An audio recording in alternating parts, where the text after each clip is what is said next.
Okay, let's get a little bit more specific about the SN1 and E1 reactions. So let's see. Let's do a classic SN1 reaction. We're going to take a halide. Now this is not any halide. This is a tertiary halide. Now we write 3rd degree, but this is a tertiary halide. And we're going to put this in methanol. And that's it. That's the entire recipe for this reaction. It's very different from the SN2 and E2. There is no anion in there. So something else has to happen. Well, so we have methanol. And this methanol is a little electron rich. I mean, it has lone pairs. It's not completely devoid of electrons. But it's not strongly electron rich. It's certainly not an anion. Since it's just a little bit electron rich, it's only a little bit nucleophilic. It's a weak nucleophile. And that's not the language we used with SN2 and SN1 reactions. So this nucleophile is not strong enough to attack our carbon that bears a leaving group. And even if it could attack, this is a tertiary halide. The tertiary halides are too sterically hindered. So here's what happens instead. As it turns out, we can think about the halogen leaving on its own. And that's going to leave behind a carbocation once the bromide leaves. Why would the bromide leave? Bromide is an incredibly stable anion. So it's able to hang out by itself. And we're making now a tertiary carbocation.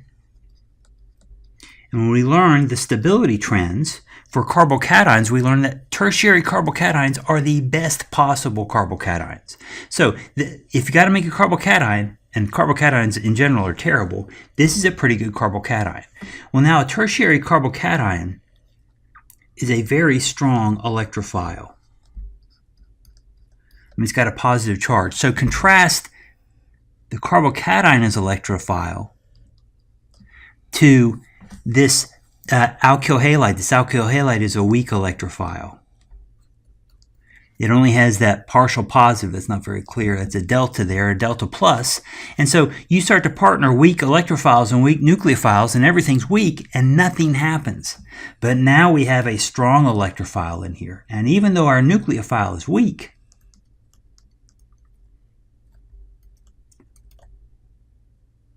now it's strong enough to attack that carbon.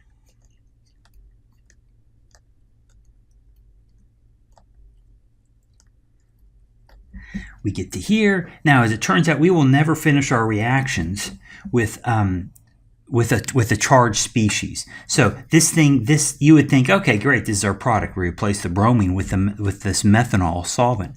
But the problem is we're not finished. We need to get a neutral molecule. So to get this neutral, we need to deprotonate and remove this hydrogen. And what does that is the best base that we have in this solution, and that's methanol. Almost always going to be our solvent that does the deprotonation. Sometimes it's tempting to say, oh, I bet bromide's a pretty good base. Bromide is a terrible base. That's why HBr is a ridiculously strong acid. So instead we're going to use methanol as our base. It will deprotonate that hydrogen. That will get our neutral oxygen. And we've substituted the OCH3 group in place of our bromine. So this is an SN1 reaction. SN1 reactions, like E1 reactions, go through a carbocation intermediate. That's a horrific y-axis, but I think you get the idea. All SN1 reactions, they're a two-hump reaction, so they're 2 steps. Now we actually have a third step, but that second step is a substitution. Step 3 for us is simply a deprotonation to clean up our molecule. But the SN1 occurred in 2 steps. We have our starting materials, we have a carbocation intermediate at this dip, and then we have a product. And we also have 2 transition states. We haven't highlighted those, but those are the bond breaking and bond forming stages in the reaction. So that is your basic and I say basic, I mean your simple example of an SN1 reaction.